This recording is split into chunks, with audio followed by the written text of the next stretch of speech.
ការវាយប្រហារដោយដ្រូនរបស់អ៊ុយក្រែនកំពុងជំរុញរុស្ស៊ីទៅរកជម្រើសចុងក្រោយលោក Mikhail Khodorkovsky អតីតមហាសេដ្ឋីរុស្ស៊ីនិងជាអ្នករិះគន់ដ៏លេចធ្លោម្នាក់របស់លោក Vladimir Putin បានប្រមានថា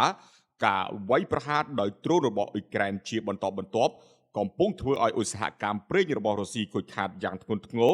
និងអាចឈានដល់ចំណុចផ្ទុះដ៏គ្រោះថ្នាក់សូមជួយចុច Subscribe Channel YouTube SNT Voice ដើម្បីទទួលបានព័ត៌មានអន្តរជាតិថ្មីៗជុំវិញពិភពលោកសូមអរគុណ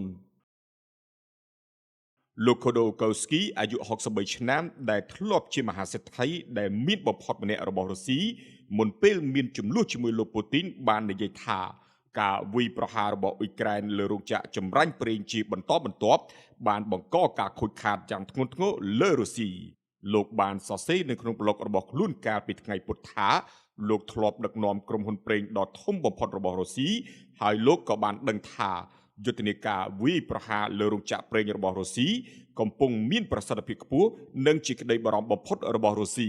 ការព្រមាននេះកើតឡើងខណៈរុស្ស៊ីកំពុងជួបការលំបាកក្នុងការផលិតប្រេងឥន្ធនៈឲ្យបានគ្រប់គ្រាន់សម្រាប់ដំណើរការក្នុងស្រុកក្រុមហ៊ុនផ្គត់ផ្គង់ប្រេងធំៗក៏បានដាក់កម្រិតជាថ្មីលើការទិញប្រេងសាំងបើទោះបីជាមន្ត្រីរុស្ស៊ីធ្លាប់អះអាងថាវិបត្តិប្រេងឥន្ធនៈកំពុងប្រសើរឡើងវិញក៏ដោយកាលពីពាក់កណ្ដាលខែកក្កដាលោកពូទីនបាននិយាយថាស្ថានភាពនឹងប្រសើរឡើងជាបន្តបន្ទា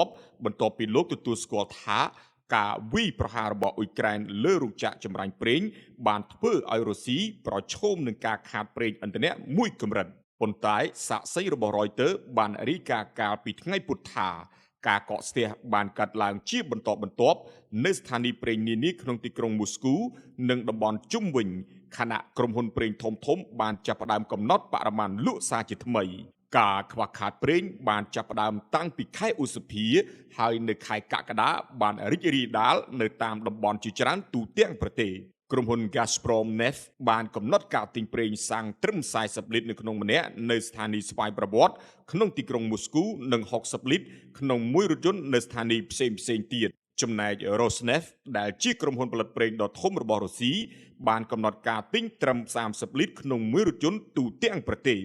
រីឯក្រុមហ៊ុន Tenneff ក៏បានកំណត់ការទិញត្រឹម50លីត្រក្នុងមួយរថយន្តខណៈ Lukoil បានដាក់កម្រិតនៅទីក្រុងមូស្គូនិងតំបន់ជុំវិញ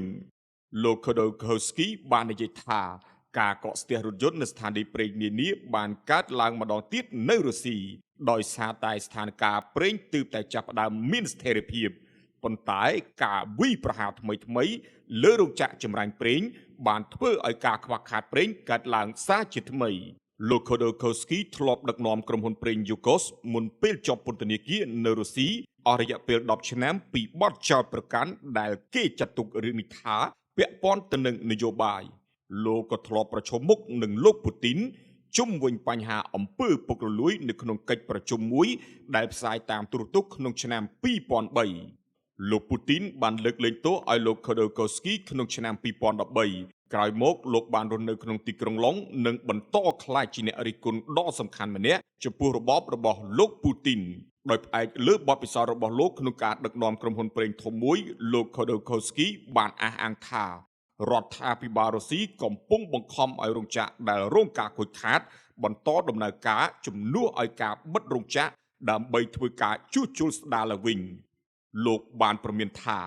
ការបន្តដំណើរការទាំងពិបាកបែបនេះអាចជួយឲ្យរោងចក្រផលិតប្រេងបានបន្ថែមខ្លះៗប៉ុន្តែប្រេងឥន្ធនៈដែលមានគុណភាពខ្ពស់មិនអាចផលិតបានទេ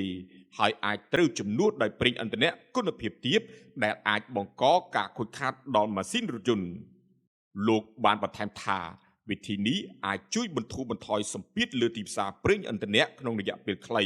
ប៉ុន្តែមិនអាចជំនួសការជួសជុលរថយន្តបានឡើយផ្ទុយទៅវិញរោងចក្រទាំងនោះនឹងកាន់តែទ្រុឌទ្រោមទោះបីនៅតែអាចដំណើរការបានក៏ដោយ